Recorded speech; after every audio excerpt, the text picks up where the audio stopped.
every gift known to man, waiting in the palm of your tiny hand. Given a chance to dream a vision that your heart has already seen. Pass the torch, one to another, carry the flame as far as you can. Pass the torch, sister to brother, the journey is yours, the journey is mine, a journey to understand.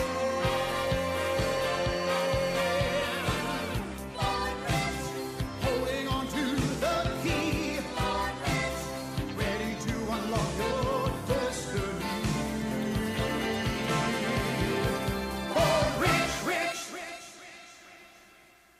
World-famous athletes, astronauts, international personalities who have really made a difference in our world. You and I, we all started out exactly the same, just like that beautiful little baby that you just saw. We were born rich, rich in potential. We have deep reservoirs of talent and ability within us. You're about to embark on one of the most exciting journeys you could possibly get involved with. This program, You Were Born Rich, is the most effective personal development program in the world today.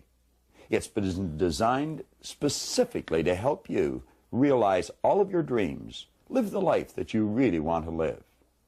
We're going to invite you into a live seminar so that you can experience the excitement, the high energy of actually being there. We have special guest Paul Hutsey on the program. You'll be meeting other personalities, people just like you and I, who have been involved in this program, and it's made a tremendous difference in their life. Consider this. Just like that baby, when you and I were born, we were natural-born risk-takers. We had no limitations. We were free to step out and do everything we wanted to do. Now, some of the people that you are going to see interviewed have attended this seminar, some of them a number of times, most of them at least twice. The real benefit of having this seminar on the video is that you can stop the tape at any time and go back and play it over again. You see, reading and memorizing or just watching this really is not going to do you any good. You must understand and apply the ideas. Now, the exercise book, your action planner, that's in your program is vitally important. It's probably one of the most important elements in your entire Born Rich program. It's vitally important that as I suggest you get involved in an exercise, you take it and you really get involved. Stop the tape. Think of where you are and think of where you want to go. And complete the exercise. Don't put it off. Literally wear this book out. Now, what I'd like you to do is come with me, mentally prepare yourself as we go into a live seminar. There's a seat saved just for you.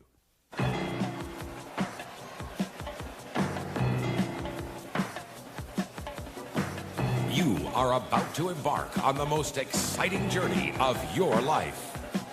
Bob Proctor Seminars proudly presents You Were Born Rich, the most dynamic personal development program of its kind in the world. Ladies and gentlemen, here to lead you through your journey into your own powerful potential, Mr. John Canary and Mr. Bob Proctor.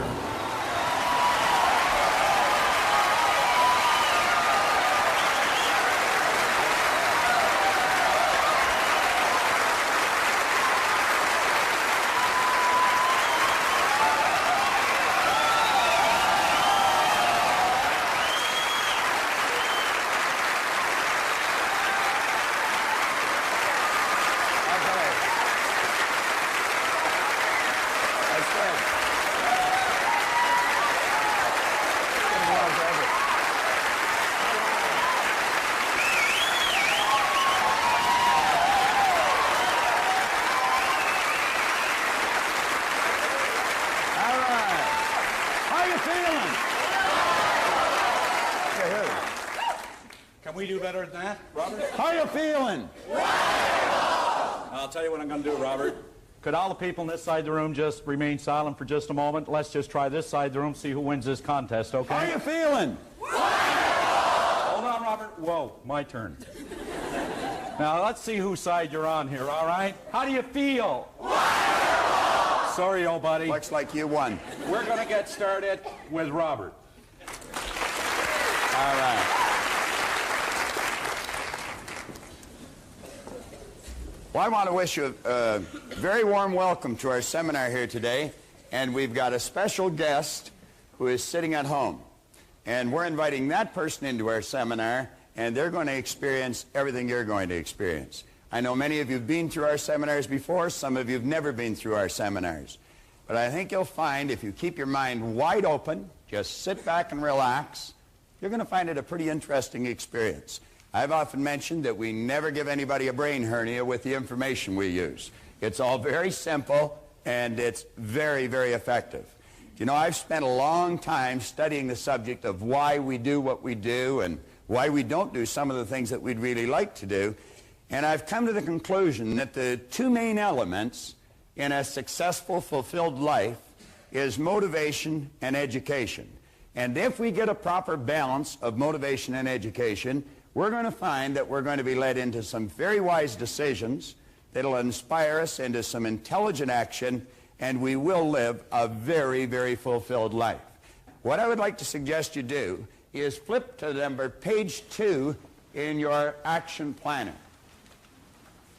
Take your action planner and turn to page 2.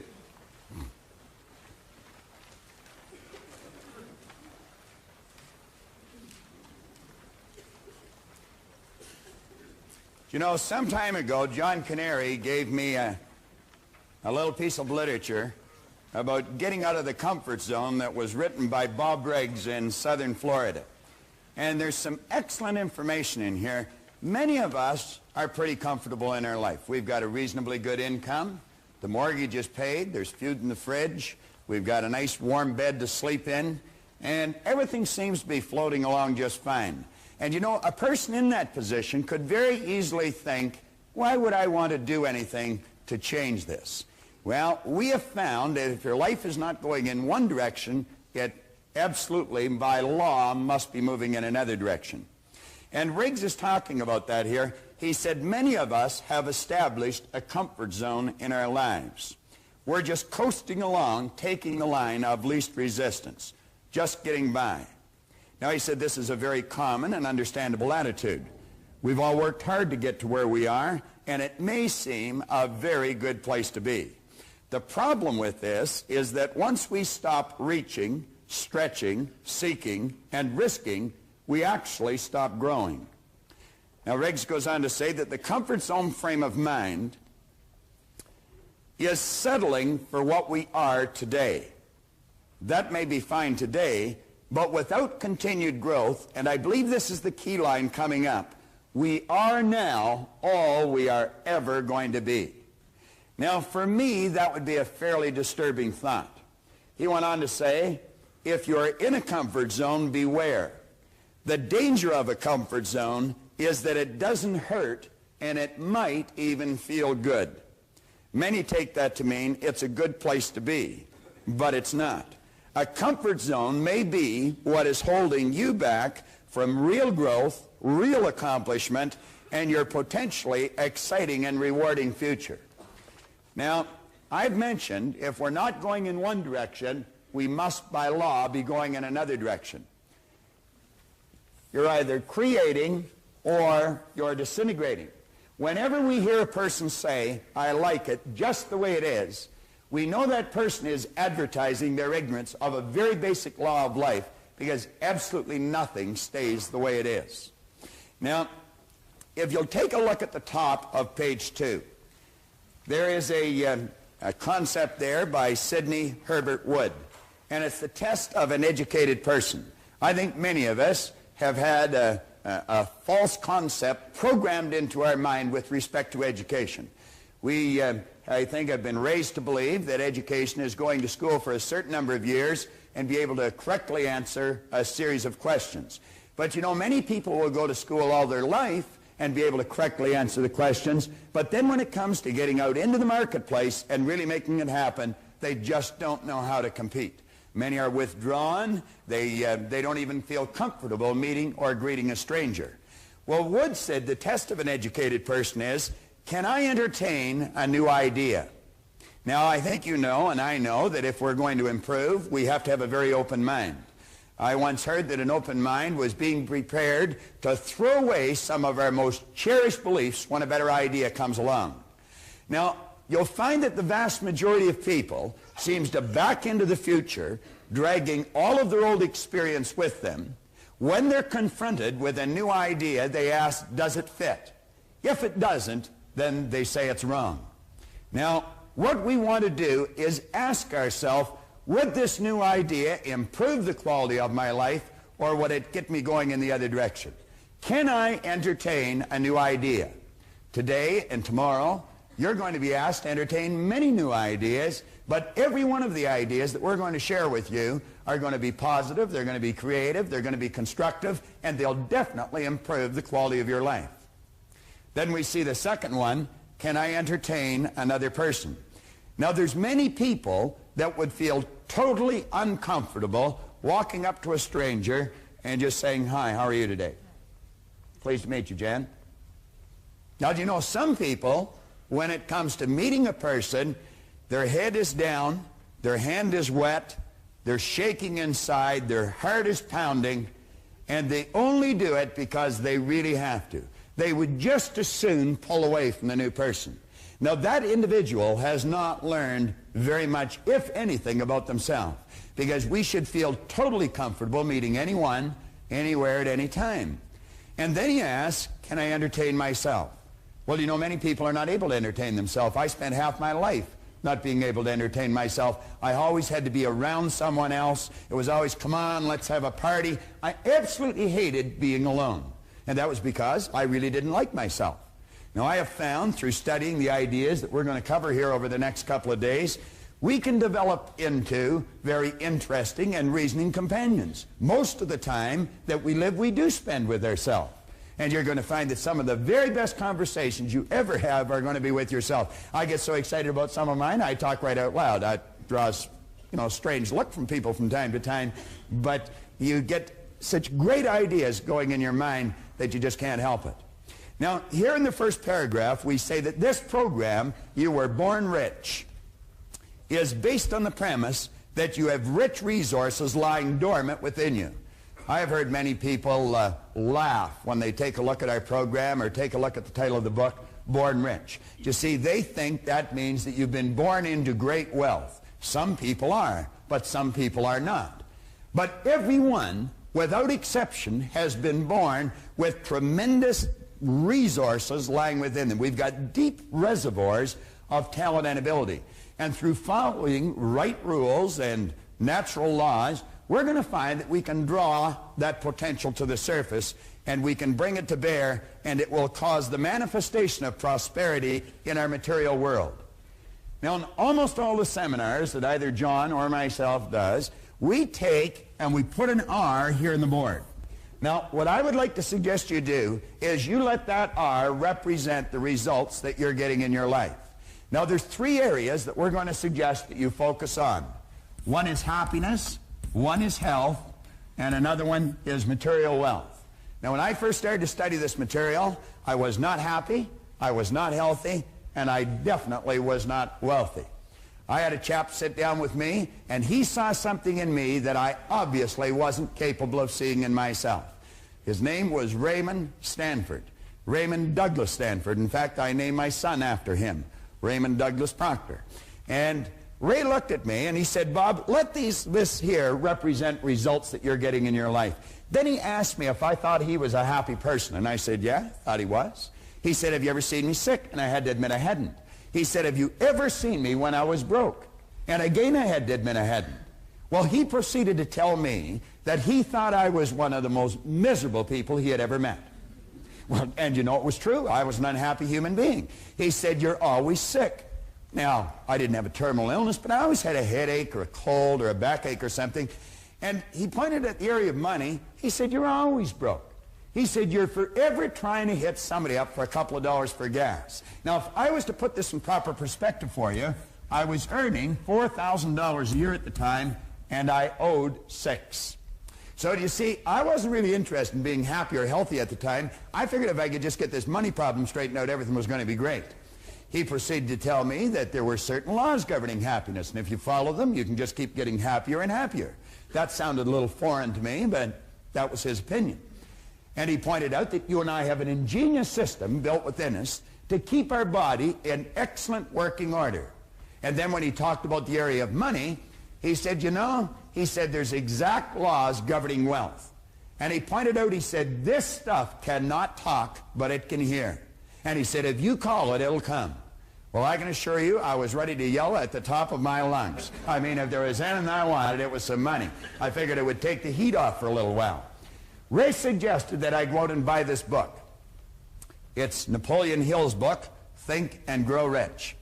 And you know, he said there's a secret in this book. And he said if you can find the secret in the book, you can have anything you seriously want. Now, you take a person that's unhappy, not very healthy, is in debt, you'd have a difficult time accepting that. I was 26, and I just couldn't accept the idea. But as Ray said, your way's not working, why don't you try his? And that's what I'd like to suggest to you today. If you're not getting the results you want, your way obviously isn't working, why don't you try ours? Now, I often mention that John and I have got license to brag about every idea we use because none of them are ours. We don't claim that we've originated these ideas. In fact, we openly admit we haven't. We've just gathered them from books here and seminars there and great teachers all over the world. And what we've done is put them together in an organized, coherent manner.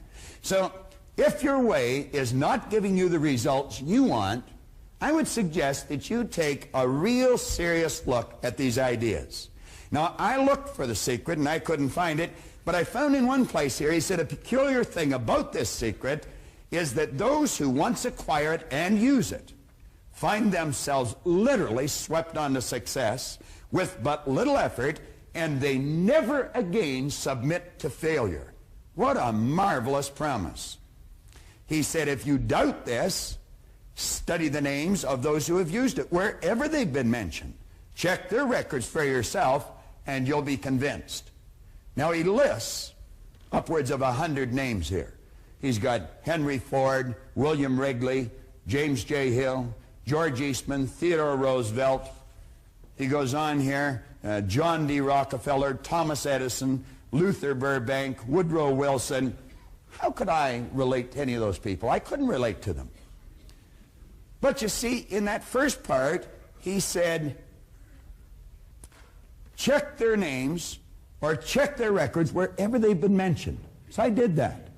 And I got out books on Edison, and I got books on Rockefeller, and I got books on Woodrow Wilson, and all the great people that he had mentioned here. And you know what I found? I found they were no different than you.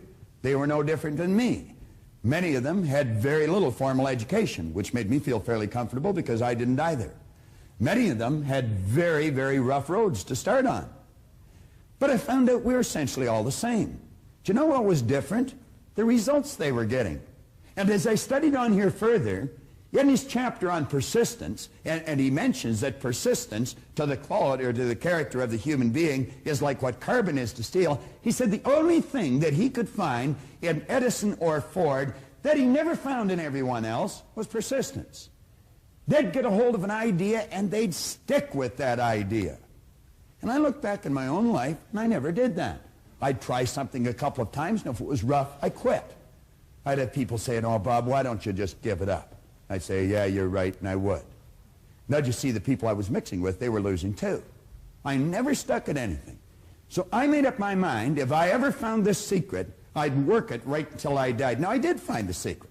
It was in 100 different places in the book, and it was simply sit down, decide what you want, write it on a card, carry the card in your pocket, and read it as often as possible every day. Now, keep in mind, I was earning $4,000, I owed $6,000. I was sitting in a fire hall at the time, and I wrote on the card that I was going to have in my possession by New Year's Day of 1970, $25,000. Now, I wrote that on the card in 1960. You know, the idea of having $25,000, it was sort of a fantasy. I don't think there was $25,000 in the whole fire hall at the time. Now, I wrote that in the card in 1960. Keep in mind, I gave myself a decade to pull this deal off. I really didn't believe it was going to happen. But I found out a couple of things. I found if you write a lie on a card and you read it often enough, you're going to start to believe it. And you know, William James, back around the turn of the century, he said, believe, and your belief will actually create the fact. Well, I did what he suggested. I read this card every day. I'd carry it around and I'd just keep reading it. And one day one of the guys in the fire hall got a hold of it and they pulled the card away and they passed it all around. Everybody started to laugh. Proctor's going to get rich. I had a chap in a seminar the other day that he said the same thing had happened to him. He was in a seminar and he got one of these gold cards and they passed it around at work and he said, everybody laughed at me, but he said, I'm winning.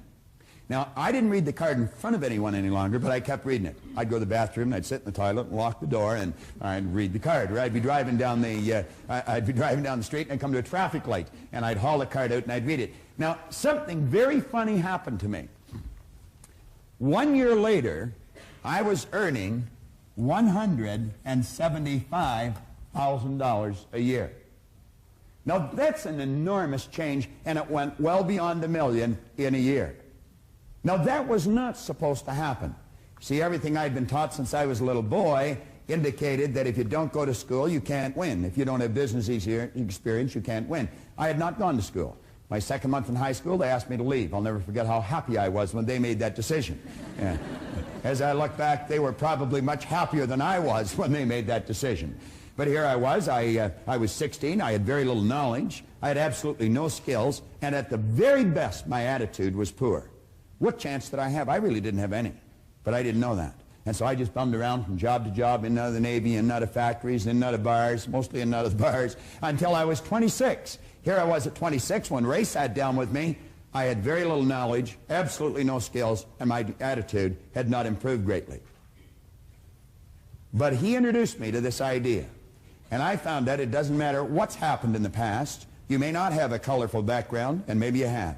You may not have a lot of formal education, and maybe you have. But it really doesn't matter if you've got a goal and you're willing to stick to it and study the laws, you're going to find out that you can win. Now, that was like an emotional impact. And I had to find out what happened to me. And so I made up my mind that someone had either written in a book or they were talking about it. And I made up my mind I'd read every book that was ever written if I had to. And I'm going to tell you, I have one of the finest libraries on personal development, psychology, the area of the mind that you're going to find anywhere. And I don't just mean library of books, I mean library of tapes and records. And I would travel anywhere in the world that I heard of a good seminar to find out more about myself. Find out more about you. Find out what makes us tick. And you know a strange thing? I found as I studied me, I understood you better. Because we are essentially all the same. And that's just sort of the way it works. This seminar is nothing but the culmination of all that study. But it wasn't just study, it was a lot of practice, a lot of painstaking study, and an awful lot of experience. And John and I have seen great changes take place in our own life, but better still, we've seen phenomenal changes take place in the lives of the thousands and countless thousands of people that have studied these seminars. We've done these seminars as far away as Takapuna, New Zealand. We've done them all over the United States, every state in the United States. And we've done them all across Canada. People in England are studying this right now. As a matter of fact, this book, Born Rich, is being read in Russia right now. That's a fair distance away from here, and it's a lot different philosophy than most people in that country are used to. Now, we point out here that material wealth is a normal and a natural state for you to live in. Intellectual comprehension, come down to the third paragraph on page 2. It's vitally important. Intellectual comprehension of this program is not difficult. In a relatively short period of time, you will be prepared to correctly answer a battery of questions about this Born Rich program. If you read it, memorize it, you could answer almost any question in it. But that doesn't mean that you're going to win. You could very quickly say, I know. Someone mentions something, we'll say, I know. I know somebody that says that all the time. Doesn't matter what you say to her. Vera says, I know. All right. Now, knowing and doing are poles apart. And I point out in 2 or 3 places in the book that reading and memorizing are not going to make you successful. It's the understanding and then the application of wise thoughts that count. You must understand the idea, and you must go out and act on the idea, regardless of how much your old program wants to hold you back. You've got to bust out of that shell and do the thing that you've got to do. Now, John Ruskin here gives us an excellent concept on education. He said, education does not mean teaching people what they do not know. It means teaching them, showing them, leading them to behave as they do not behave. Now, the compensation that you're going to receive for following the ideas that you're going to be studying for the next couple of days is absolutely incredible. I could do nothing but keep expressing great ideas when I talk about the good that can come to you. You can do anything you want. You can have anything you want by following these ideas. Now, I choose to believe that every one of you wants something. Way down deep inside of you is a dream. And every now and then that dream floats to the surface of your conscious mind. And when it does, you quickly push it out and you say, I can't do that. Now, the truth is you can, you just don't know how. And if you can get that straight in your mind, I'm going to tell you, you busted out. Now, Vernon Howard one time pointed out in a magnificent book, Mystic Path to Cosmic Power, you cannot escape from a prison if you don't know you're in one. You cannot escape from a prison if you don't know you're in one. Well, I think we're all in one to some degree. But that dream you've got that comes to your mind, I would suggest you look at it real carefully. I was given a cassette tape by a gentleman in a seminar that we were conducting a couple of years ago, and it was a copy of a speech made by a minister out of Minneapolis. And there were a couple of lines in that tape that were absolutely incredible. He said the saddest thing when he's officiating at a funeral is not the death of the body, but the death of all the dreams. It's that house you were going to build and never built. Maybe that car you were going to get, never got. That trip you were going to take and never took. The business you were going to start and build, but never did. Well, the saddest thing is not the death of the body, but it is the death of all the dreams. We've got to do what's inside of us. Let's not go to the grave with the music still in us. Now, as we go through this seminar, John's coming on in a minute to lead you through the part about proper use of the seminar. But as we go through it, understand this. If you do not direct all of the information you're going to hear towards a specific end, the information will probably be rendered useless. So what I would suggest you do, as John's coming up here, just jot down in shorthand, in your book, anywhere on a blank space, that's something that you want. And look at the quote on the bottom of page 2. Ralph Waldo Emerson said, do the thing and you'll get the energy to do the thing. Do the thing and you'll get the energy to do the thing. Don't wait. Start right now whether you're ready or not. Just say, I'm going after it, I'm going to get it, and your present circumstance has got nothing to do with where you're going. Later on in the book here, you're going to find that there's a quote by a magnificent author. He said, your circumstances may be uncongenial right now, but they will not long remain so if you perceive an ideal and strive to reach it. Now think of that. You may not have much money. Your social life may be in a bit of a chaotic state. Maybe your business isn't going the way you'd really want it to go. He said, your circumstances may be uncongenial, but they will not long remain so if you perceive an ideal and strive to reach it. Now, flip over to the next page, and I'm going to invite John back on to lead you through how to get the proper use out of this program. And I don't suppose there's a better guy that I know to be able to do that, because I watched John start, and there's a story of him in Born Rich. I watched John start from ground zero and just keep making headway. John Canary learned how to use the ideas in this program so well that he's a very competent teacher of the ideas today. What I left the seminar with was a desire to want to know more. There was something about it that stimulated a desire within me of all the things I ever wanted to do, but no one ever told me that I could do it. And I believe when I walked away from there, I felt very comfortable, at least with the idea that, hey, there is something about me that if I learned to use it properly, that I could actually go out and achieve it. Even though I didn't know how, I believed that that was the starting point. So that was the beginning for me, and what I got most out of that particular seminar. I believe where we went from there is, at that time, there was only there was only perhaps a half day to a one-day seminar. And it was structured around the Earl Nightingale material, of course. And it wasn't as, I guess you could say, as prolific as it is today, although it was as energetic as it was today, you know, probably even more so. But today there seems to be a smoother flow, a more structured presentation, a more organized presentation in a way that an individual can actually take it and use a step-by-step methodical approach to actually working with their creative process. At that time it was more of, you know, why not take a look at yourself and try to recognize that there's potential within you, and that if you set a goal, which I did at that time, and sitting in the front row of the seminar just about that time, I took something called a goal card, which it wasn't as beautiful as it is today. It wasn't as organized or arranged as it is today. But that was back in around 1970, 71, in that period of time. And I remember Bob mentioning, if you take a card, write something on it that you want to do.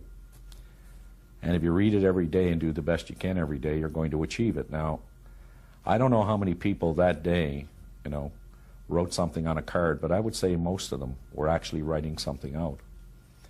But I think it had a profound impact on me, to the point that I wrote down that I was going to be doing what Proctor was doing. And even more importantly, that I was going to be doing it with him. Now, I'm sure that I talked to him on a number of occasions that particular day, but I was just like anyone else sitting in the audience. He probably heard that story from a number of people or related goals, something of that nature. But I knew that I was going to, I didn't know how. So wherever he was running a program, because I identified so much with the way that he explained it, there were so many people talking about how to in their seminars, and I was exposed to that. I was in training courses with respect to the product that I was selling at that time. But he was getting to a point where it was kind of like all of a sudden you could see that you could do it, even though, you know, there was no special methodical method to doing it. So when I walked out of there that day with a 3x5 card with something written on it to the effect that I was going to be doing this program like he was doing it and with him, I was wondering what would happen if I had told a lot of people that.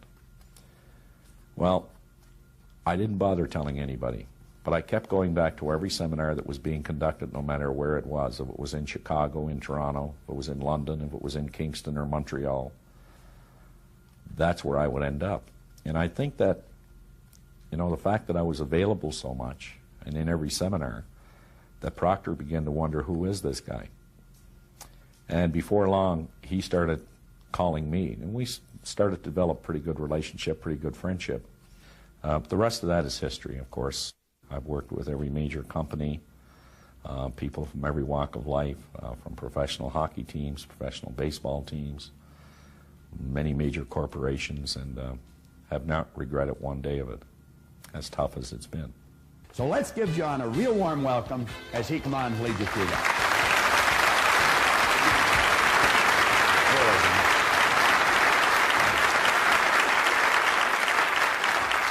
You know, anytime I start a seminar like this, I always like to start with the balls. And one of the reasons that I use this is because it had such a dramatic impact on my own life. And I knew that this worked in a physical sense as I just took a look and stared at it, but I wasn't quite sure how it worked in every other sense. And I know many people that when they get an understanding of how this works, that if you put a little bit into life, you're only going to get a little bit out of life. In other words, if you want to spend a lot of time complaining about what's wrong in life, that's just about the only thing you're ever going to find in your life. I like to put it another way. If you want to look at the scientific side of things, they'll say that for every action, there is an equal reaction in the opposite direction. If you want to go over to the other side to see what the theologian has to say, or the philosophers, they'll tell you exactly the same thing. They'll say that as ye sow, so shall ye reap. And then there's a way that I kind of like to use it. And it works this way. That the only thing that can flow into your life or mine, whether it be in a financial sense, whether it be in your personal life, whether it be in your family life, one thing is for certain, that the only thing that can flow into your life is based on what's flowing out of your life. I know that any time that I have this sitting at home, and some of my son's buddies will come by, he'll always take them over. They'll say, "What's this?" And he'll take it and he'll say, "Well, you see, what this means, if you put a little bit in, you get a little bit out. But if you put a whole lot in, you get a whole lot out. That's just the way it works." Now, you see, we can make what is called a conscious choice here today on what we're going to take out of this program. If you wanted to spend a little bit of time trying to find out why this program won't work, I guarantee you, you're going to find it. But there's only one reason you can ever find something wrong with anything. And that's because there must be something right with it. You see, you can't have one without the other. I mean, how would you know a good paycheck if you didn't know a bad paycheck? I mean, you can't have a hot without a cold. You can't have an up without a down, and in without an out. I mean, all the books we use here, if you look at the book Bob was using, Think and Grow Rich, it has an inside and an outside. It has back, has front. And you know, most interesting thing that I found about that is not too long ago, I was doing a seminar out in Calgary, and I was at a place called the Portical Inn. And you know, I was standing down in the basement there doing this seminar in a place like this, but there was fewer people. And at the back of the room, there was this beautiful, magnificent glass window, and as you looked through it, you could see the magnificence of the mountains. And all along the top of the mountains, you could see the beautiful snow-capped tops and the peaks, and the sun was just bouncing right off the top of those mountains. And I made an analogy quickly. I said, isn't it interesting that the only reason we can appreciate the magnificence of that mountain is because it is sitting in what is called a valley. Now, folks, everybody here today has the ability to do just one of three things. You have the ability to take anything that you're going to hear. I mean, as you sit there, you can take and gather all this information, and you can completely reject it. You can do that. Or you can take all the information, and you can neglect it. And that's what a lot of people do. They get it, and they neglect it. Or you can take the information, and you can accept it. Now, I'm going to make a suggestion to all of you. I want you to just sit there and really think about this. Don't accept what you hear. Don't reject what you hear. And please, don't neglect what you hear. But you know, folks, only a fool would not take an idea, examine that idea, kick that idea around, to see if it will change, see if it will alter, or see if it will improve the end result for a happier, healthier, more productive life. Now, I've always felt that, and I guess I've learned this over a number of years, that the biggest task that I have almost every day of my life is that I have to take an idea that I have and communicate that idea to another individual in a way that will enrich their life. And you could say that that's not the easiest thing in the world to do, but you know, it is simple. And I guess the best story that illustrates this goes something like this. There was a professor one time showed up at a university like this one, and he walked in the back door and all his colleagues grabbed him. He was at a convention. And they said, "Doctor, are we ever glad you're here?" He said, "Well, what's going on?" He said, "Well, there's 500 people here and the guest speaker hasn't shown up." He said, "And you've been announced as the guest speaker." "Oh, now, hold on a minute." He said, "I'm not one to go out there and give a talk in front of all my colleagues." But he said, "What's the subject?" He said, "That's the thing, you see. You're the only one that showed up without your spouse. That's why you're giving the talk." Well, he said, "What is it?" He said, "The subject's on sex." "Oh, no, not me. I'm not going up there in front of all those people who know me." No, just then his name was announced, and up he went. He got up and he stood behind that lectern there, and he just gave a 40-minute performance and just knocked your socks up. And after it was all over, got a standing ovation, away he went home, felt pretty good. He said, "I should get on the circuit here." I know a lot of people like that. And he walked in the door, and his wife, Martha, greeted him there with a big hug and a kiss, and she said, "Well, dear, how'd the convention go?" Said, "Well, dear, as a matter of fact, it was great. I was the guest speaker." Said, "Dear, you don't know anything about speaking." "I knew that. They didn't know that. Went along great." Said, "Well, dear, what'd you talk about?" Now, he's not a dumb guy, right? He said, "Honey," he said, "I'll be up all night if I tell her." Oh, he said, "Honey, I talked about sailing." "George, you don't know anything about sailing." Well, I knew that, and they didn't know that. And they seemed to like it. Well, off they went to bed. Now, the next day, Martha's out doing the shopping. And so are all the girls that were at the convention. Now, just to show you how two people are talking about who they think they're talking about the same thing, but in reality, they're not. They only think they are, but they have two different ideas. And they all spotted Martha, and they ran over and they said, "Martha, we didn't know Charlie was such an authority on the subject." "Oh," she said, "girls, he isn't really, the old fool. He only did it twice." And you know what? The first time, his hat fell off, and the second time, he fell over the side. Now, there were two people who thought they were talking about the same thing. Well, the idea that we're working with here today is to take an idea we have, transfer that idea to you as an individual. But there's only one way we can do that. Is you've got to kind of let go of the resistance. You've got to hang a little bit loose because it is somewhat disturbing. Some of the information disturbs people sometimes. It really does. It actually does. It was a Bishop Sheen was giving a great talk every Sunday afternoon. And one Sunday afternoon he was giving the talk, a fellow put his hand up in the air and said, "Hold a minute, Bishop, you don't believe all that jazz, do you?" "Oh," he said, "I believe it all." He said, "Come on, Bishop, you don't believe that story that Jonah was in the stomach of the whale?" "Ah," he said, "I believe it, Bishop." He said, "Come on, Bishop, not Jonah in the stomach of the whale." He said, "Come on, you're a grown man." "No," he said, "I believe it." He said, "Well, tell me, Bishop, how are you going to prove it?" Well, he said, "I'll tell you what. When I get to heaven, I'll ask him." He said, "Yeah, but Bishop, what if you don't find him there?" He said, "Then you can ask him." So you see, if you want to reject it, you want to neglect it, go ahead. I know the information works. On page 3, at the very top, the suggested use of this program, and you know, Bob mentioned earlier that I've actually taken these ideas and I've made them work. As a matter of fact, I can remember when I first picked up the information from this program, I believe it was Earl Nightingale's Lead the Field.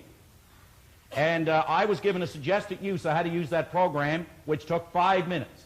Bob was working with Nightingale at that time, I wasn't. And he sold me a program for $245. That was back in 1968. That was a lot of money in 1968. That's a lot of money today for a lot of people. And he said, "Now here's what you do. You take this tape, put it in your cassette player." I didn't have one of those. And he said, "What you do is turn the cassette on," because it wasn't a popular thing in cars. But he said, "You listen to the first tape all week. Then go to the second one and listen to that all week." That was the suggested use of the program at that time. So you see, I've watched this program grow up. Not only grow up, but I've been able to take it and maximize it more than any individual I know that has ever gone through this seminar. And I can say that, and I can say it with conviction, I can say it with commitment. So let me just walk you through a couple of steps. Born Rich is the beginning of an exciting journey you're about to take. And like all journeys, which are properly planned and completely enjoyed, you must have these 4 basic points. You've got to work these 4 basic points. See, it's the old idea that there are 2 simple words that we could implement to really get the results we want. The first one is called order. Order. Order is the very first law of creation. And the second word is movement. And when you have order and movement working in your life, what begins to happen is there's a pattern of growth that begins to develop. You see, I think that we try to get here without first covering or bridging the gap of these steps along the way. So if we have the order, and the order is to make a decision that no matter where I am, no matter how well I am doing, I can do better, and I'm going to set an objective to bring about that order. And then we use the movement, which is known as a system, and I believe that Born Rich is a system. I don't believe it, I know it. You only have to believe something till you understand it, then you don't have to believe it anymore. But belief is the fuel to get you off the ground. So the first step, a clear understanding of where the journey begins. A very clear understanding of where the journey begins, and I don't know anybody that'll do that more effectively than Robert when he comes back up to start going through the basic concept and the creative process. Number two, checkpoints en route to help you stay on course. You see, I believe we know, for the most part, a lot of us what we want. And as Napoleon Hill said time and time again in this great book, he said, you must know what you want, why you want it, when you want it, and an idea on how you're going to get it. You must know what you want, you must know why you want it, you must know, he said, when you want it, and he said you must have an idea on how you're going to get it. So we need checkpoints en route to help us stay on course. Number three, a clear understanding of your destination. I believe one of the greatest definitions that I've ever heard of success in my life is that success is not a destination, never has been, but it is something called a journey. It has always been what is called a journey. It is not something you get, it is something you're becoming. It never ends. It's infinite in terms of growth.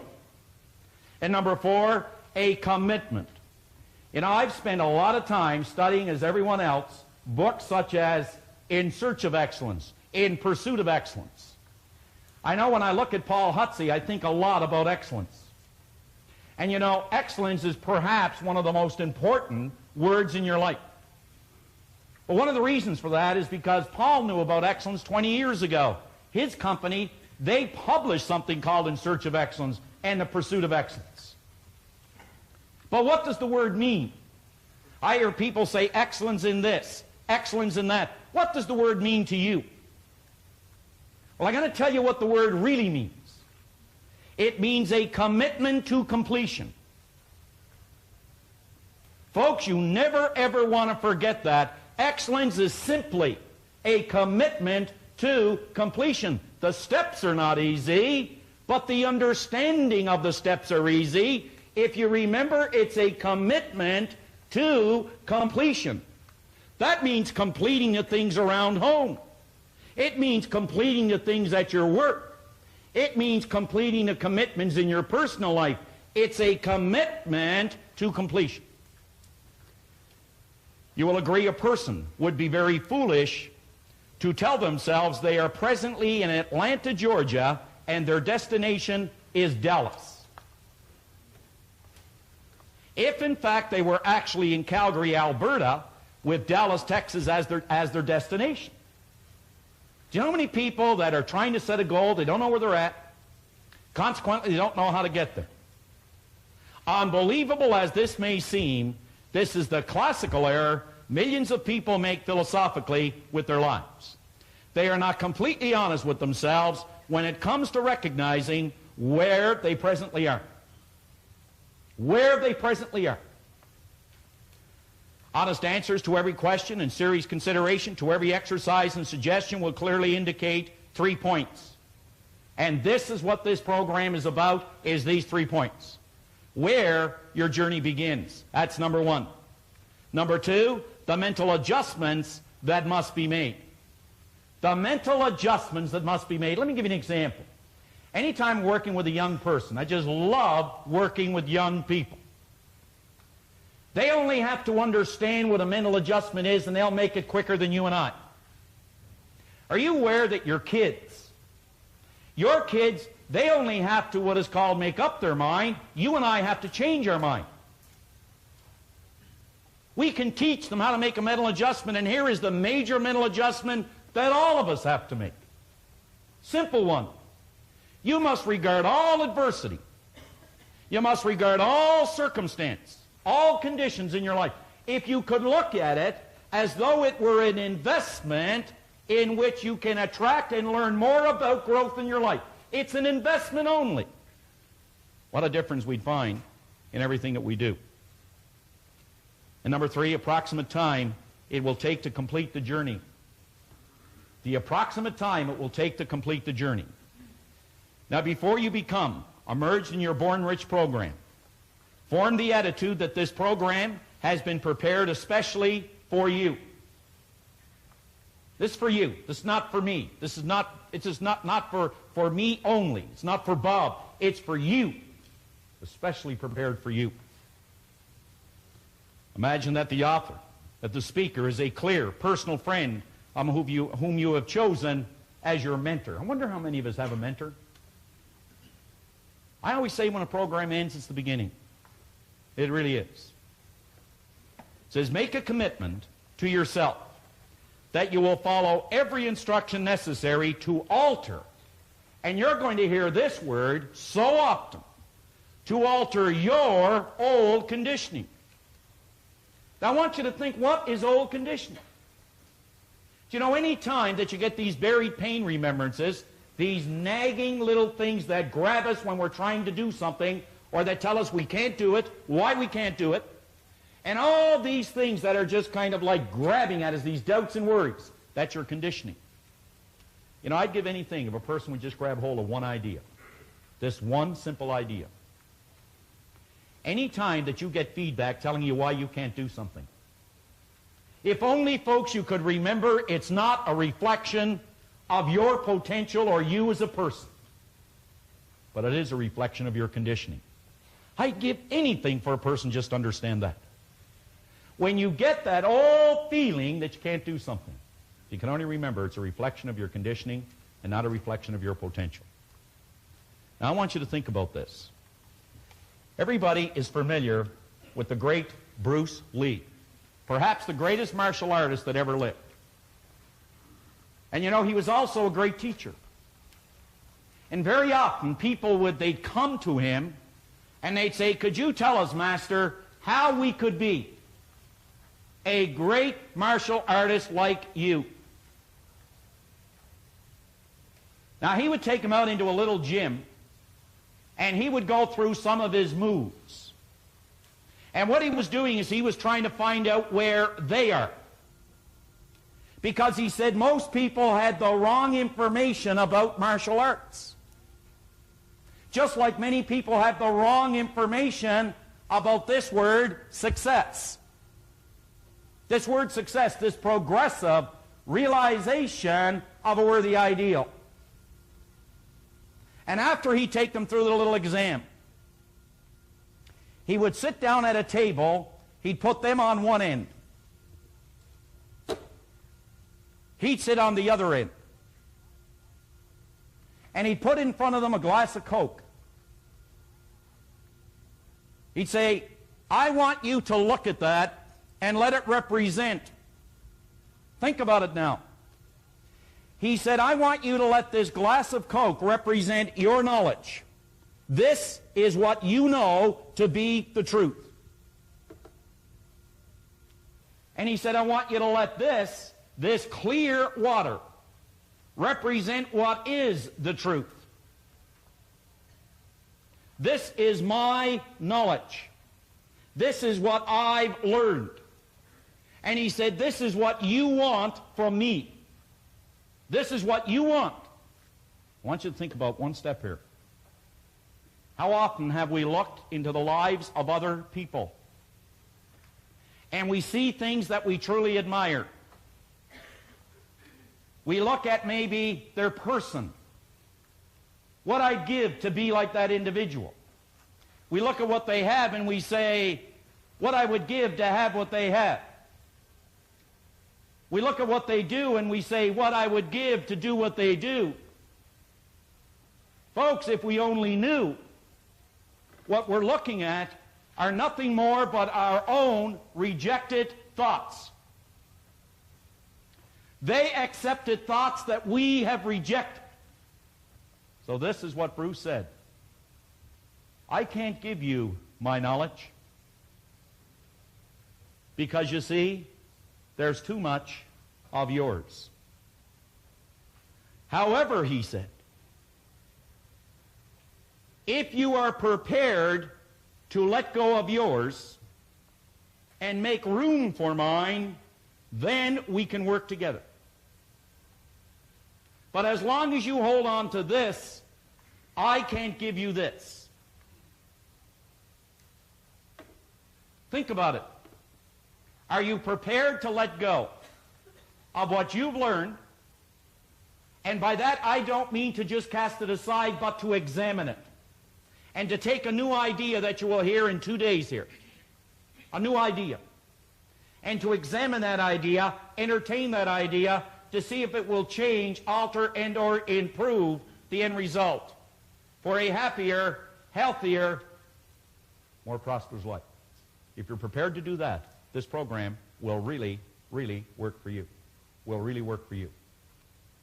Would you go back to the book with me, please? Second last paragraph. Rather than merely listening to the messages, questions and exercises, think. Think deep, penetrating thoughts. Ask yourself, what does this mean to me? How can I apply this idea to my life? Remember, not how can I apply it to someone else's life. How can I apply this idea to personal growth and development in my life? Because the simple basic laws of life are create or disintegrate. We're either moving forward or we're going backwards. And the last paragraph, set aside a definite period of time every day, weekends and holidays included, for the proper use of your Born Rich program. In other words, make a decision. See, folks, we don't have as many problems as we have decisions to make. By that, I'm not asking or suggesting that you should discount your problems. I would never suggest that. But you know, I am suggesting that you have the talent, the ability, the potential to handle and to deal with your problems. So do we have as many problems as we have decisions to make? It says, for the proper use of your Born Rich program, you must set aside different times to work with it. You eat every day to nourish your body.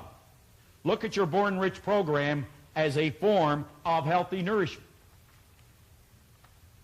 for your marvelous mind, and use it daily until its use becomes habitual.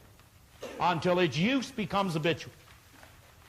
Now, in 2 minutes, I'm going to bring Bob up here to go through the basic concept, which is the real star of this program, is what you're going to see on the board. It's what it's all about. The first time I was introduced to this concept, believe me, it hit me. It had such impact on me. Didn't change anything right away, but it showed me a way to do it. In 1973, I had something written on a goal card. Had something written on a goal card. And on that goal card, there was something very interesting. I said, on March the 1st, 1973, what I wanted to do was this very program. Now, at that time, I could not lead this group, you could say, in silent prayer. I could not have led this group in silent prayer. Could not. But I wrote on it that March the 1st, this is what I was going to do. Now, when February the 28th rolled around, now I tell you this for your benefit, not mine, for your benefit, because someone sitting here today is probably thinking exactly what I was thinking, but maybe in a different area. I had absolutely no credentials to do this. None. Absolutely none. And for 4 years prior, wherever Robert was doing a seminar, I'd be there. Paul Hutsey knows that. I'd fly wherever he'd fly. I'd go wherever he was, and I'd sit in the front row. I have at home maybe a couple of thousand workbooks from seminars. A couple of thousand.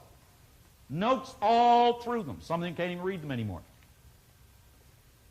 Now, on February the 28th, after 4 to 5 years of a lot of pain, and there was, 4 to 5 years of a lot of traveling, and there was, a whole lot. A whole lot. There was a lot of things. You know what really happened? On February the 28th, I was no closer to the goal. Now remember, it was 1 day away. 1 day away. I was no closer to the goal. After 5 years. Kind of disheartening and discouraging, isn't it? So this is what happened. I got a phone call from Chicago. It was Robert on February the 28th, 1973. And he said, John, I got some bad news for you. I can't get to Toronto. Chicago is closed. He said, you're going to have to do the seminar in the morning. Now here it was, it's what I always wanted to do, and the first thing that hit me was fear, panic. And I remember giving him a gold card, and he said, you obviously had something to do with the Chicago airport closing. But to the day, it worked. Even though all the appearances said it wouldn't work. But you know what? I made a decision. This was my knowledge. This was his. I had to get rid of mine to get his. That's what you're going to have to do. Today and tomorrow. So what do you say we bring Robert back up for the remainder of the morning to really get this creative process rolling? Bob?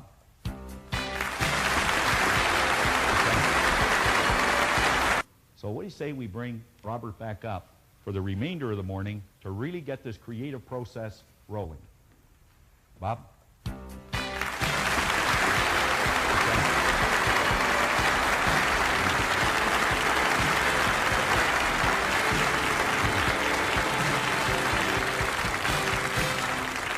Thank you, John. I want to suggest now that you really put on your thinking hat. I have a paper here that was written by a gentleman who has since passed away. He was a great Canadian. His name was Dr. Lawrence Rampell. And when I first moved back to Canada from the United States about 8 years ago, Dr. Rampell was sitting right here where Mr. Kavuk, the great photographer, is sitting. And this man took more notes than anyone I had ever seen in a seminar. I honestly thought if I could have got a copy of his notes that I would have probably had a transcript of what I was saying. Now, I made up my mind I'd get to know him after the seminar was over. I wanted to know why he wanted to have all this written. And he introduced himself as Dr. Rampell. I asked him if he was a medical doctor. He said no. And I said, are you a dentist? He said no. And I said, are you a chiropractor? He said no. I said, do you want to play 20 questions? And he laughed, you know. And he said no, he had a doctorate's degree in thinking. Now, do you know, he had the only doctorate's degree in thinking that had ever, up till that time, come out of the University of Toronto. It took him 11 years to get it. Every time he went to go down a road, somebody would put a block up in front of him and say, no one has a doctorate's degree in thinking. Now, that's rather odd, especially when you consider that thinking is the highest function of which a human being is capable, and all the great leaders, all down through history, have been in complete and unanimous agreement that you and I become what we think about. Now, play with that for a moment. It's a subject that is not taught in school. It's the highest function of which we're capable. And every great leader that has ever lived all told us that you and I become what we think about most of the time. Dr. Rampell wrote a paper, Tools for Teaching Thinking. He said thinking is a skill which can be learned just as we learn skills such as typing and playing the piano. Now, he said few public schools offer courses devoted expressly to teaching thinking. Rather, we are expected to learn and teach thinking as a byproduct of learning mathematics, reading, science, history, trade, and so forth. And he said we do, in fact, learn a lot about thinking in this way. The trouble is we learn our thinking skills in bits and pieces, and we never put it together as an overall picture. If asked to describe what all is required in order to think effectively, most people would be at a loss to give a complete account. Thus, we are unable to assess our own thinking skills or systematically teach the skill of thinking to others. Now, consider this for a moment. When you think in pictures. Check it out. I'm going to suggest that you think of the home you live in, and as you do, realize that an image of your home comes onto the screen of your mind. It's almost as if there's a screen running right through the center of our head, and the second we think of our home, the picture of the home comes onto the screen of our mind. Now I want to suggest that you think of your automobile. And the second you think of your automobile, the picture of the home is gone, and the picture of the automobile is there. Think of your kitchen, your backyard. Think of where you work or go to school. And bang, bang, bang, just like that, the picture changes. We literally think in pictures. Now I'm going to suggest that you think of your mind. Now, when most people think of their mind, they get an image of the brain. How many thought of the brain? Quite a few hands going up. And yet, you know, the brain is not the mind any more than the fingernail is. And paradoxically, the fingernail and the brain is the mind. You see, mind is an activity, and body is the manifestation of that activity. And we're going to find out as we go along through the morning and this afternoon that the body is really nothing but an instrument of the mind. Now, your brain is comprised of hundreds of thousands of cells. Into these cells, we impregnate pictures or images. And as we think, we activate that particular group of brain cells, and the picture that's in them flashes on the screen of the mind. Now, I'm going to come back to that in just a moment. Flip over onto page 5 in your exercise book. At the top of the page, it's talking about me and money. Now, when you think of yourself and you think of money, what kind of a picture do you get? Do you know the vast majority of people get a picture of poverty? And what we want to do is take and build cells of recognition in your brain for prosperity. So we're talking about me and money. That's you and your money.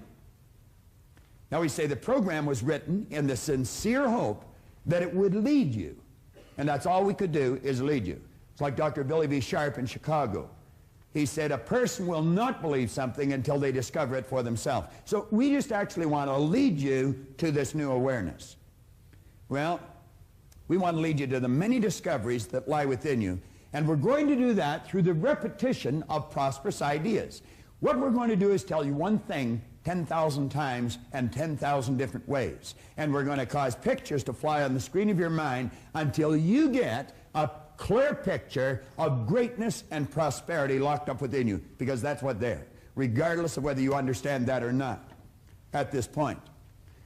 Now, we're suggesting that you start to see money. Whenever you think of money, see this stuff as an obedient, diligent servant.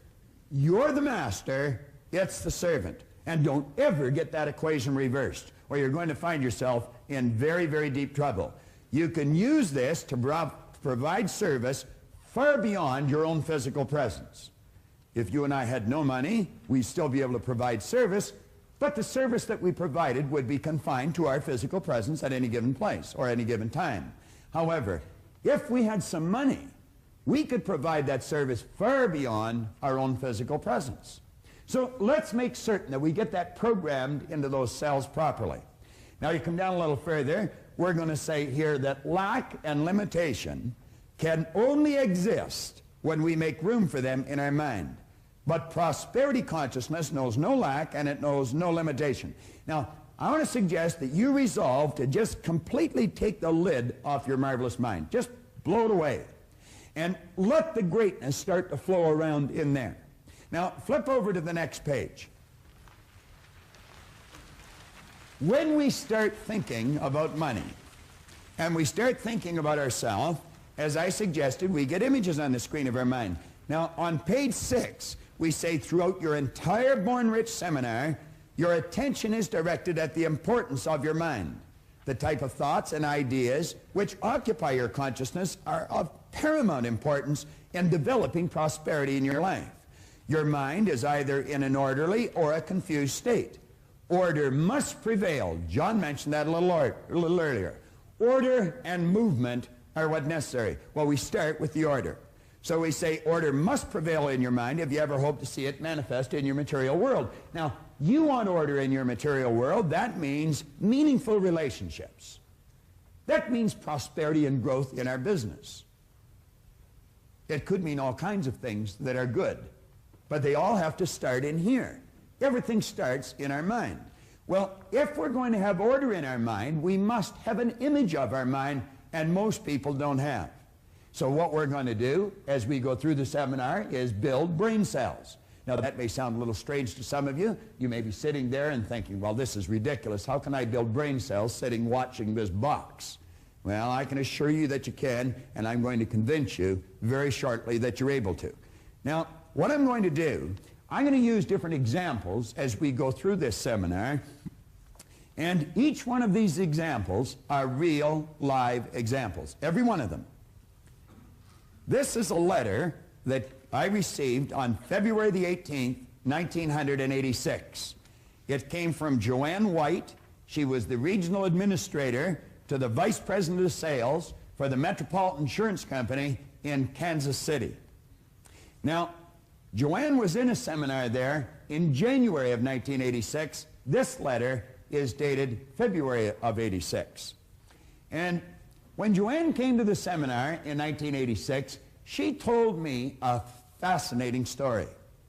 Now, apparently, she had come to a seminar that I conducted in Kansas City 10 years prior to this in 1976. Now, I didn't remember Joanne, nor did I remember her son, who she was telling me the story of. But when she told me what happened, I quickly related to it because it's happened many times, and there's many situations that I do remember. Apparently, we had been doing seminars right across the country for the Metropolitan Life Insurance Company, and a friend of hers in another area had been talking to her on the phone, who also worked for the same company, and this friend told her, if this seminar ever comes to Kansas City, make sure you go and take your son. Well, she took that person's advice and she came. She brought her 11-year-old son, Eric, who had been diagnosed as having learning disabilities.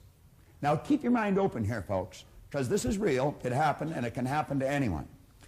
Someone had made a classical error, and someone, possibly in a position of authority, in fact, probably in a position of authority, and they told this lady and her husband that their 11-year-old son had learning disabilities and not to expect too much from him. So they didn't. Worse still, the little boy didn't expect much from himself. I told her to bring the little boy to the seminar, and we just built new brain cells, that child could do anything he wanted, that this idea of learning disabilities was an error that someone had made, and they shouldn't believe it any longer. And I said, you bring him, have him sit right near the front, and I said, we'll give him a little special attention, and you'll just watch the change take place. Let me read you the letter. She says, Dear Bob, I wanted to take a moment to tell you how much I had gained from your seminar in Kansas City and how much I am continuing to gain from the use of your tapes. Now, at that time, all we had is audio tapes. Now, you can sit and you can watch this over and over and over again because there's going to be parts of it that'll seem a little confusing to you first time through. But as you play it over and over and over again, the confusion will leave and order is going to come to your mind. There's many times I'll take a book and I'll read the same paragraph over and over again. This book that I mentioned earlier of Napoleon Hill's, I've been reading that for 27 years. Now, it's not such that I'm such a slow learner. It's just there's so much depth in the book. My wife's sitting back there, and she's saying, no, it's not the depth, it's that you're a slow learner. But, and anyway, that's just her opinion. All right. Now, she said, I listen to the tapes each time I get in my car, and I intend to continue to do so. And, of course, you've got the audio cassettes from this seminar as well, so you can just snap them into your car. Remember this. If you only drive 25,000 miles a year, you're spending 13 40-hour weeks behind the wheel of that automobile, all of which your conscious mind is free to travel around and do anything it wants to do. Your body is programmed to drive the car. Well, she says, Bob, I'm sure at times you ponder over the long-range effects of these seminars. Do you merely get people excited and then once you leave town, forget it? Well, I attended your seminar when you were in Kansas City 10 years ago. I brought my 11-year-old son who was going through some trying times in school. He had been diagnosed as having learning disabilities and he was really struggling. Listen to this. He was certain he was a reject. What a terrible thought to be running through the little kid's mind. I'm a reject. Many adults running around with that thought in their mind. You could have been sitting with that thought in your mind. You might be sitting with that thought in your mind. I'm a reject. There's no such thing as rejects. God didn't make any rejects. But she says, I brought Eric to the seminars. He learned that you can do anything or be anything that you believe you can. He learned to set goals and to achieve the goals that he set. Listen to this for progress. I am very proud to tell you there was both an immediate and a long-range change in Eric's performance. In that same school year, his grades spiraled upwards and he became an honor student. Eric attended Bay State. He is an Eagle Scout. He was listed in Who's Who in American high schools. He was editor of his school paper. He qualified for scholarships, that's plural, he had his choice, for college. And at the present time, he's a junior at the University of Missouri, and he's on the dean's list. I feel a great deal of this can be credited to the fact that this 11-year-old boy learned he could do anything he believed he could, and he became a goal setter. Joanne concluded by saying, Bob, I just wanted to share this letter with you, as I really do not know if we would be able to tell this success story if I had not brought Eric to this seminar. I'll always be grateful. I guess she will, and I guess Eric will too. And what was the big win? Was it the Who's Who in American high schools? Was it being editor of his school paper? Was it the honors that he accomplished that first year? Was it the college scholarships in college? I don't think so. I don't think any of those things were the big win. You know what the big win was? It was the one single idea that enabled him to do all these things. And one idea can cause you to make the progress this young boy made. We have a gentleman in our audience, I'm not quite sure where he is. He's a good friend of mine, Grant Sylvester. He's the president of Money Concepts for Canada. And Grant Sylvester hired us to conduct these seminars way back in the 70s for a large company that he was a senior executive in. And right across the country, they had a 53% increase in sales. Now, that's hundreds of people. That's an enormous increase. I want you to think about that for a moment. Here's an idea that gave this little boy honors in schools, gave Grant's company a 50% increase in sales. So you see, I don't really care what you do. It doesn't matter what you're doing. It's you that counts, and the more you understand you, the better your results you're going to get. Now, I'm going to run through a very quick idea, and it's very simple. Don't let the simplicity of this idea deceive you. What we're going to do is run through a concept and explain just how brain cells are built. Now, I'm going to ask someone from the audience.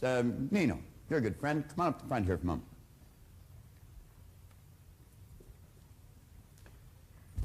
All right, Nino. Wonderful, Bob. Give Nino a hand.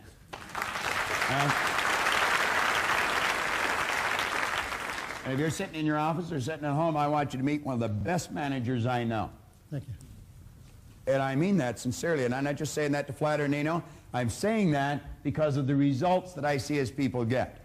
Nino was kind enough to hire my son and daughter-in-law to go to work for them at the beginning of this year, and every month this year, they have earned somewhere between $20,000 and $45,000 a month.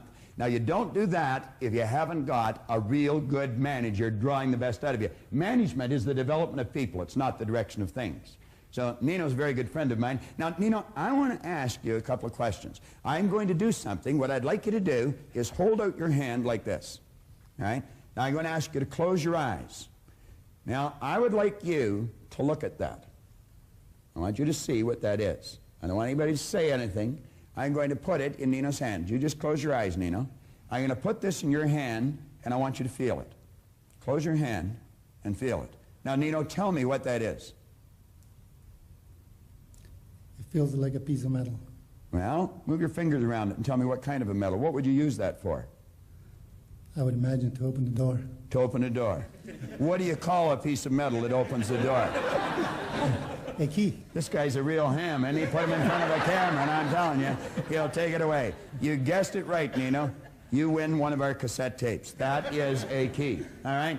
Now, what happened there? Let's stop and think of what happened. Nino has sensory factors. He can hear, see, smell, taste, and touch. And when your sensory factor touch comes in contact with something, a light message is sent through a nerve passageway in your body. It strikes a group of cells in your brain. Those brain cells are activated, and the picture that's in the cells flash on the screen of the mind.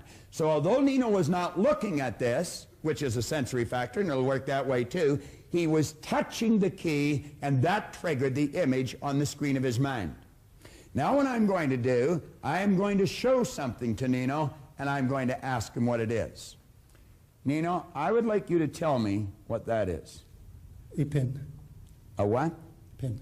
A pin. You think it is? Yes. You don't know what it is, do you? You're guessing now, aren't you? Now, you weren't guessing when you told me what that is. No. But when I asked you what this little metal object was, you're guessing. Is that correct? Correct. Now, Nino, what you're really saying is, I had cells of recognition when I touched this, but when I look at this, I have no cells of recognition. Now, we're going to build cells of recognition in your brain. I'm going to tell you what this is, and I'm going to do something with it, and as I do that, instantly, in a millisecond, cells will be built in your brain. That, Nino, has a little plunger on it. Now, as I hit that plunger, something's going to come out of here. You see that? That is a toothpick, Nino. That's what your Aunt Marg gives you when you don't need anything, all right? Now, that is a toothpick. Now, that's no big deal, and you could miss the whole message here. But you see, Nino didn't know what that is. Do you know what he was saying? I don't have any cells of recognition in my brain. Now, when you go home, Nino, you can tell Rose that you built some brain cells this morning. She can love more of you, all right? You take more of her home. But that's exactly what that is, all right? And we just built some brain cells. Thank you very much. Thank you, Nino.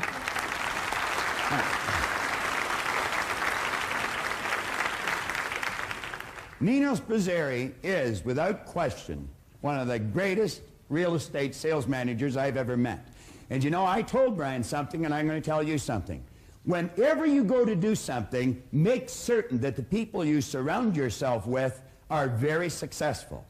Carl Menninger one point in time pointed out that environment is more important than heredity. In other words, the people you find yourself surrounded by are more important to your success, your well-being, than what's built right into your genes at birth. And I suggested Brian go and see Nino. I told Leslie, go see Nino, go to work for the man and listen to him and do what he tells you. And he'll draw the best out of you. And that's exactly what he's doing. Now, we're going to build some brain cells with respect to the mind. All right? And as we build these brain cells with respect to the mind, we're going to build a picture of our mind right in here.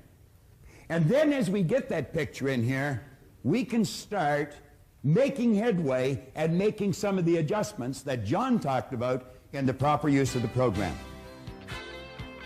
The points we just covered were simple, but vitally important. And one of the most important points of all was the fact that you and I must have an image of our mind. Without an image, we have confusion.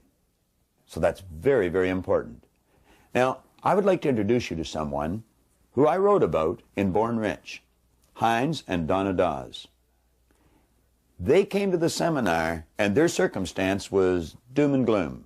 We had bought this house in July of 1975 after being expropriated for the Pickering Airport fiasco north of the city.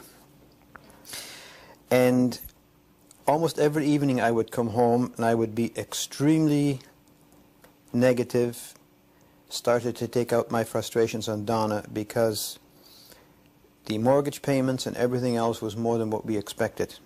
And after you buy a home, you have to buy curtains and things like that.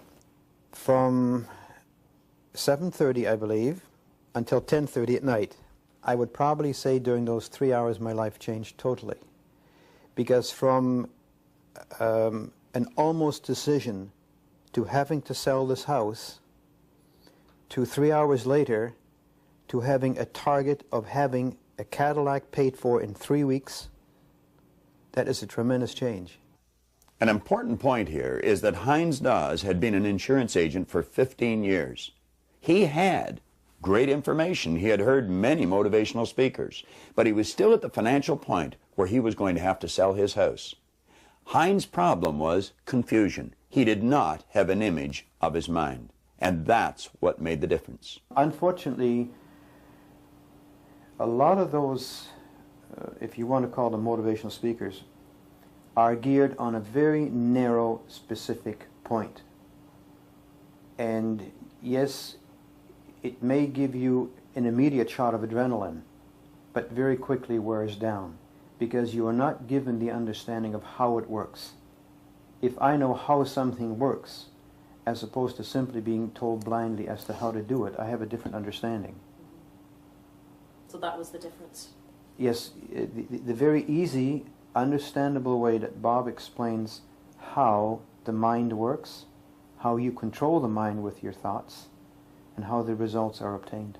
I got my Cadillac in 22 days after I made that promise to myself. Now I'd like you to come with me, and just the same as we were able to help Heinz and Donna and millions of others, I want to help you. Watch closely, and we will create an image of your mind that you can work with for the rest of this program, for the rest of your life. We were talking about building brain cells and developing an image and placing it in these cells for our mind. So what we will have then are cells of recognition. When we think of our mind, rather than drawing a blank or drawing on a picture of the brain, we actually have a workable image that we can start to use. Now, before we do that, let me mention something here about a gentleman I heard speak way back in the early 70s. I was fortunate enough to be on a program in Chicago at a Human Resource Congress with a gentleman named Frank Goebel. Frank Goebel had been an aerospace engineer. He was the president of an aerospace company. And one day he was working on his budget, and he realized that 65 cents out of every dollar revenue coming into that company was going back out of the company again to employees for either salaries or benefits. And he suddenly realized he knew virtually nothing about people.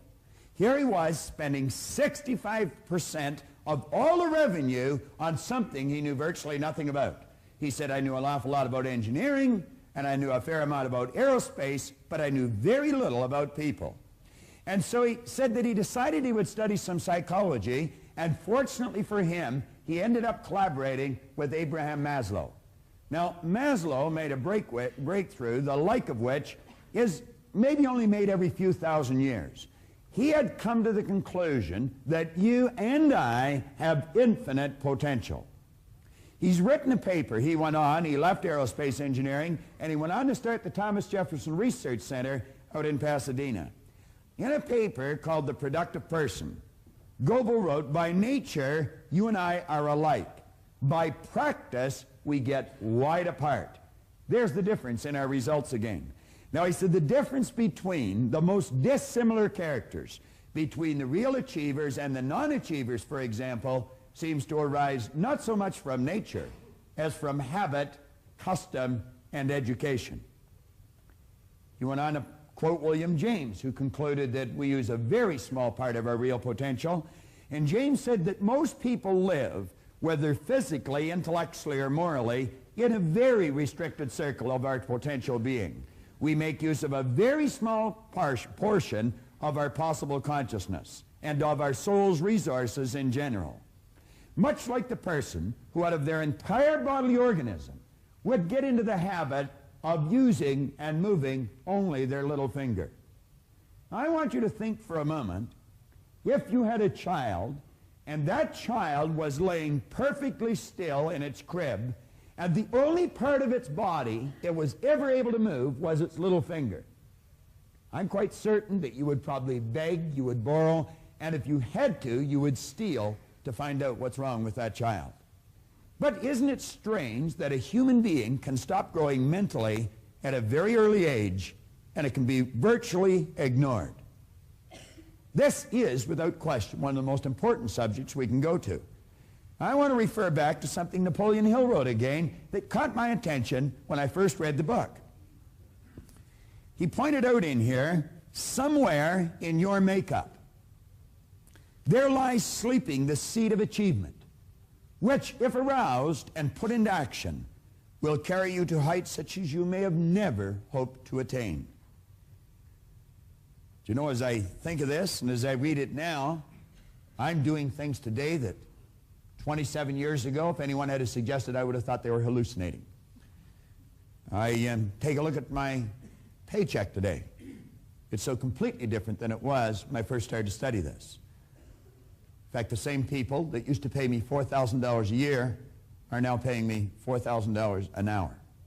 And the only thing that's really changed is what's going on inside. Everything was already there. It's just a matter of learning how to use it.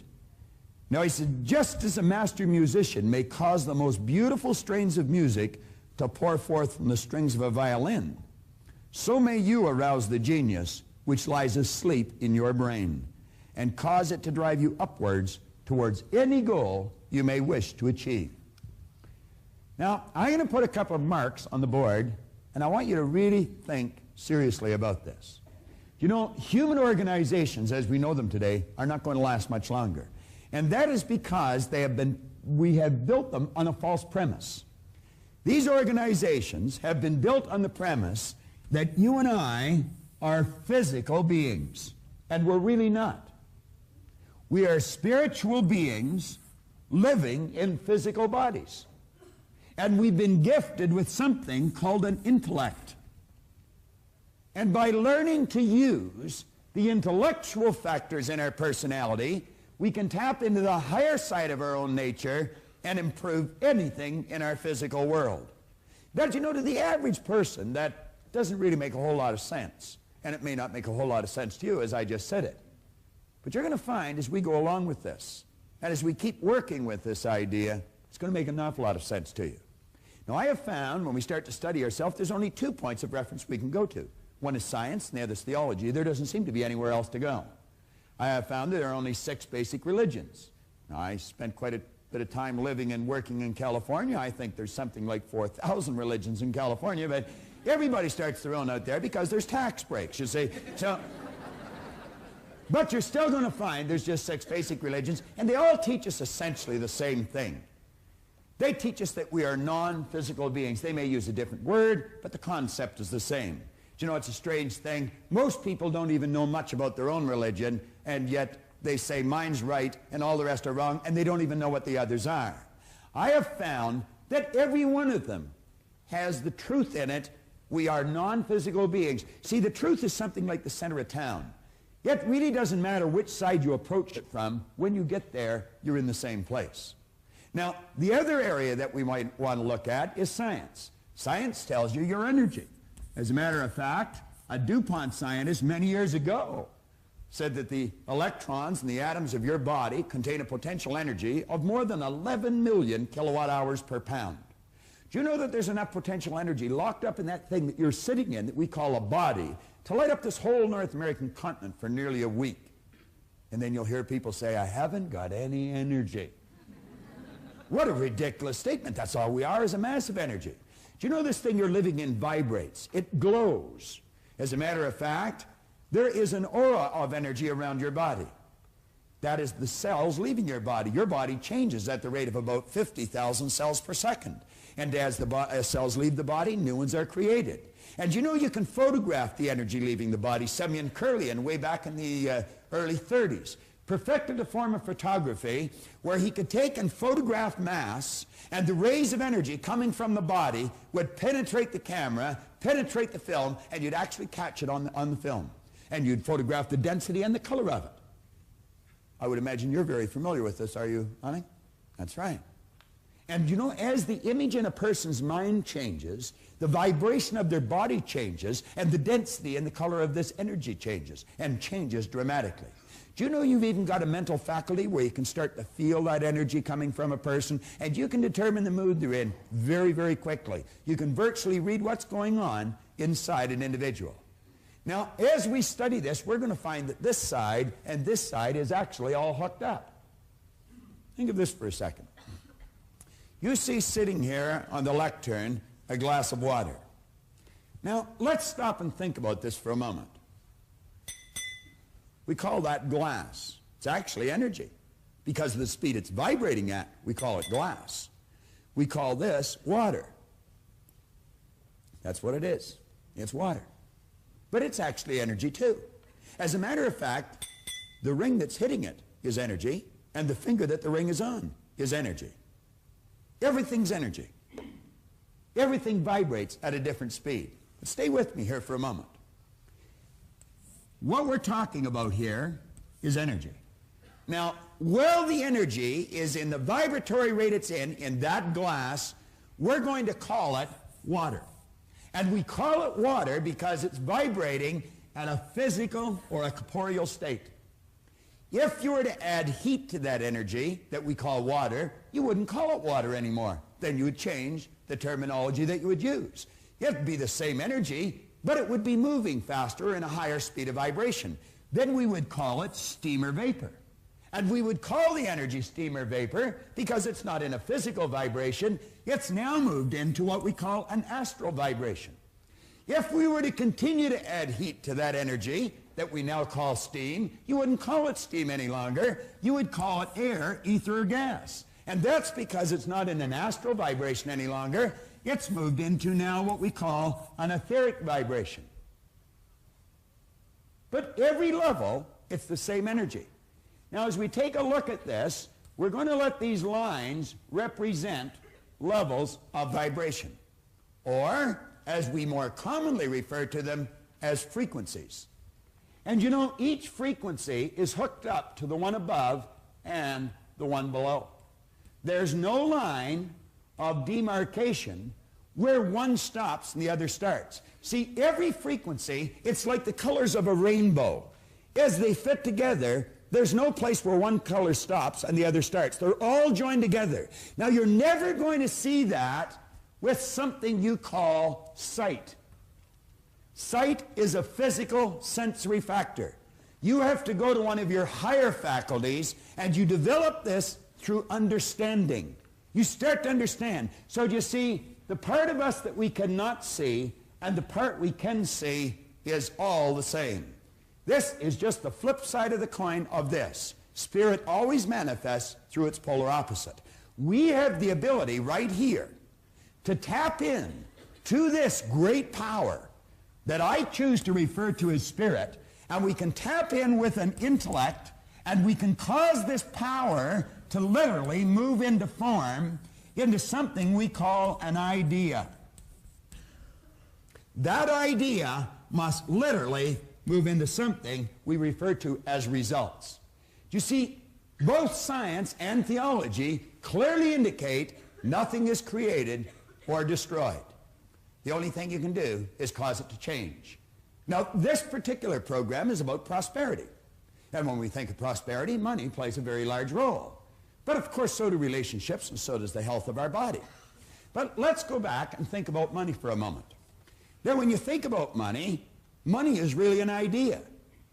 You say, that's money. No, money is an idea. It's manifest on paper.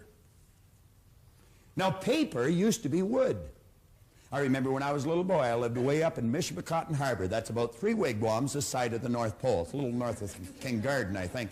But at any rate, when I lived up there, I'd watch them take these large logs out on flat cars on the railroad. And I remember people telling me that they were going to make paper out of it. I thought, how do you make paper out of a tree? It didn't seem to make sense. Well, you alter the vibratory rate of the energy that's called wood, and pretty soon it's called paper. And then you put ink on it, and now we call it money. Now let's think about this money for a moment. If it can be neither created nor destroyed, it must already be here. If we can't destroy it, if heat will cause the energy that we call water to move into an etheric state. I would imagine heat would cause what we call money to move into an etheric state. And there it goes. Now where is it? You say it's gone. It's not gone. Still here. You see, you'll never see it on the level it's on now with your physical sensory factor sight. But if you use your intellect and develop understanding, you'll know that it's still here. What we want to do is cause it to move into form. Now that's just about as bizarre as anything you'll ever hear to some people's ears. But I'm going to tell you, it's just as true as anything you'll ever hear if you understand natural laws. And what I'm talking about is moving your mind into a higher vibration, developing a higher consciousness, and you can literally attract all the good that you want. You see, money is literally attracted to us, or it's repelled. Now, in the first 27 years of my life, I can assure you that I was not magnetized to that green energy. It used to stay away from me, and now it just keeps coming to me. What did he say in this book? Right in the start of it. He said, when money starts coming, it'll come so fast and so furious, it will literally make your head spin. Now, let's take these simple concepts that have deep meaning, and let's take this other board here and build a picture. One of our intellectual factors is imagination. Another one is reason. Now, with reason, we have the ability to think. John's going to be talking about that a little later on. With our imagination, we can tap into this infinite power and we can build beautiful pictures in our mind. Now, since no one has an image of the mind, we have to make one. It's like the little boy in school. He was sitting there doodling away, drawing a picture, and teacher says, "What are you doing, son?" Kid says, "I'm drawing a picture of God." Teacher says, "Nobody's ever seen God." Well, he says, "Wait till I finish the picture," you know.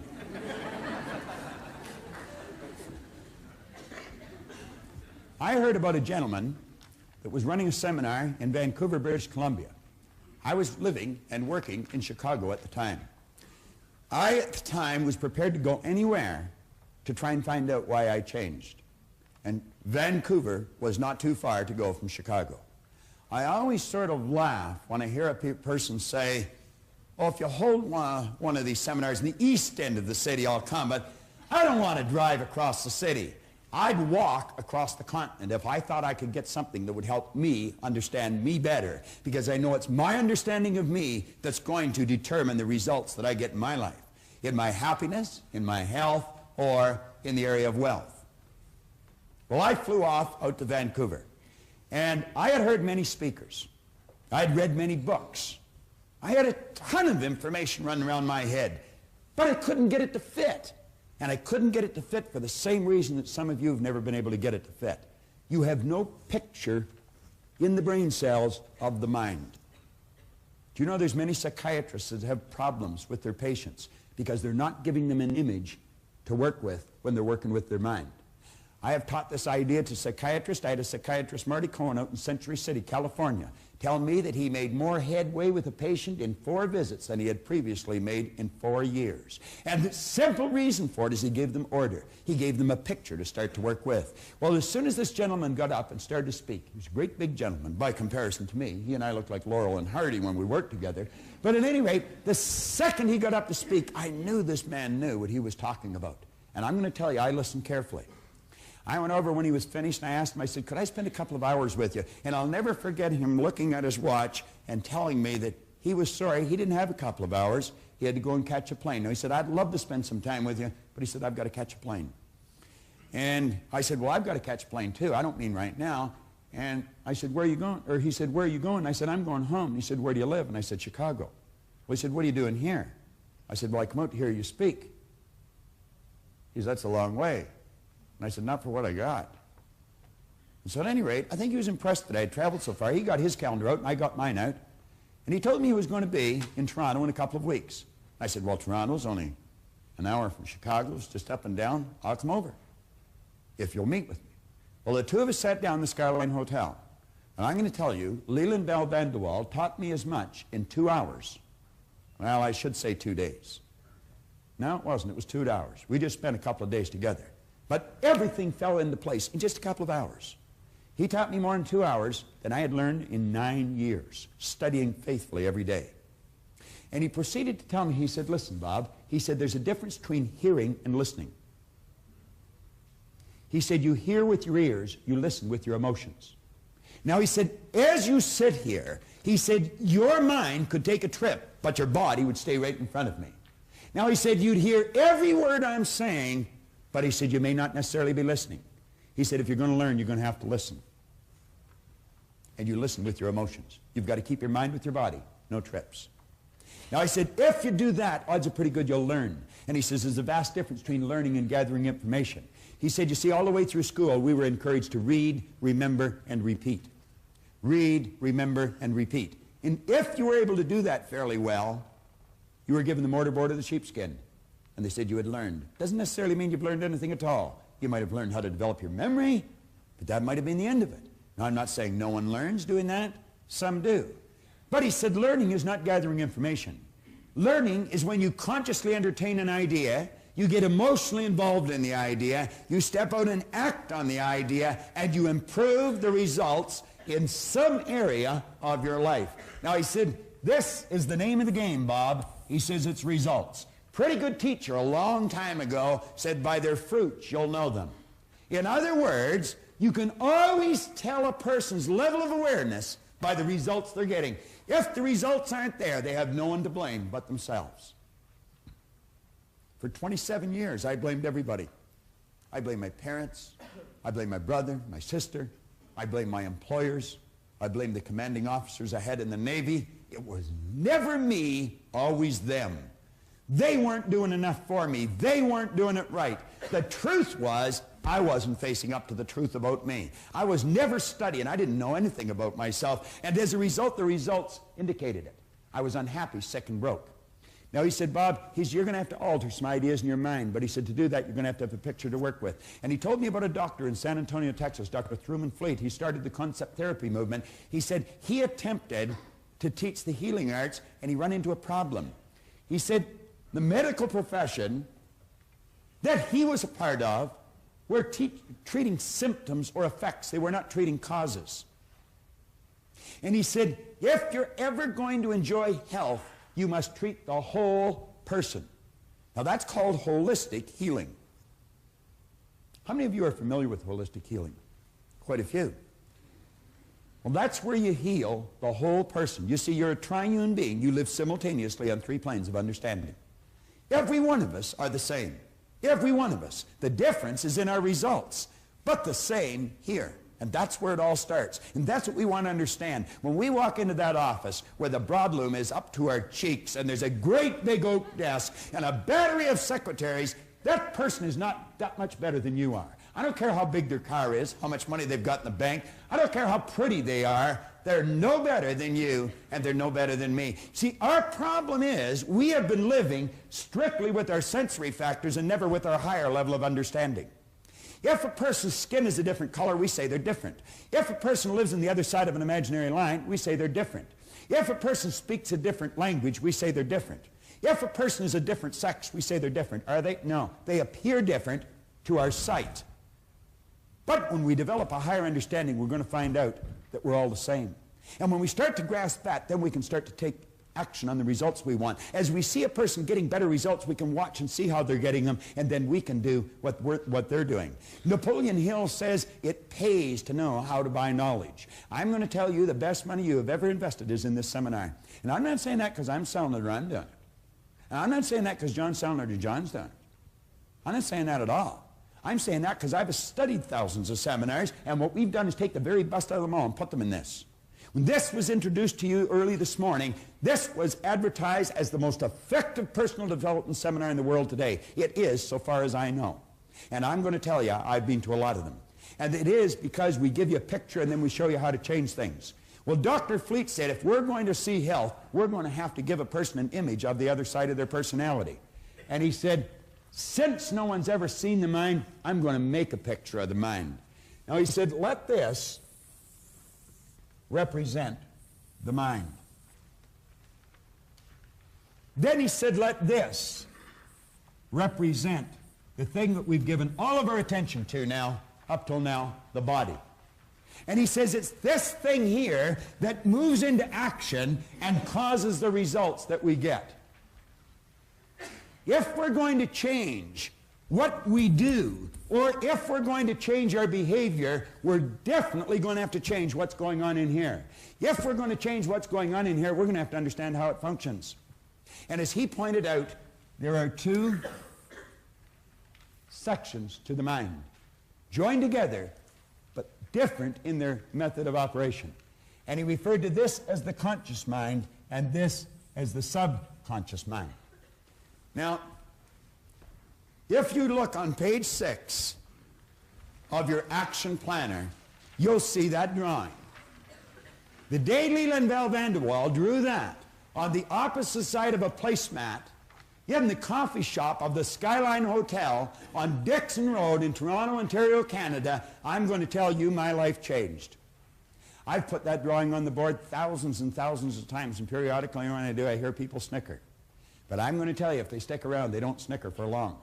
Because what it does, it starts to trigger all kinds of light in their mind. You've heard, let there be light, let there be a higher consciousness, let there be an awareness. Well, what we've given you here is a picture to start working with. It's not my picture. It's not even Truman Fleet's. It's our picture. The second you've got it in your mind, it's yours. No one can lay claim to something like this, but we can all use it. And we are all the same. I don't care how different you may appear to be to the person beside you, you and the person beside you are exactly the same. Now, it's understanding of how this functions that makes it different. Now, if you'll flip over in your exercise book, your action planner to page 8, and I would suggest that you follow this really closely. You could be sitting in your den or your family room and just watching this and the book stuck away somewhere. That'd be a terrible error. You'd be wasting your time. And you know, time wasted, you never get back. Now, of course, you only have to pay once, you see. If you've wasted the past, you've already paid the price. You don't have to pay twice. There's some consolation to it. But I would suggest you get the book out and follow me here. Now, you'll notice on page 8 and 9 are 6 drawings there. It's actually just 3 different ideas, or it's one idea broken down into 3 different parts. And as you take a look on page 8, the conscious mind, the subconscious mind, and the body, there are some very key parts to that. On the top drawing on page 8, we say this is the part of your mind that thinks or reasons. This is where your free will lies. Viktor Frankl wrote a magnificent book called Man's Search for Meaning. Viktor Frankl was a Jewish psychiatrist who spent the war years in a German concentration camp.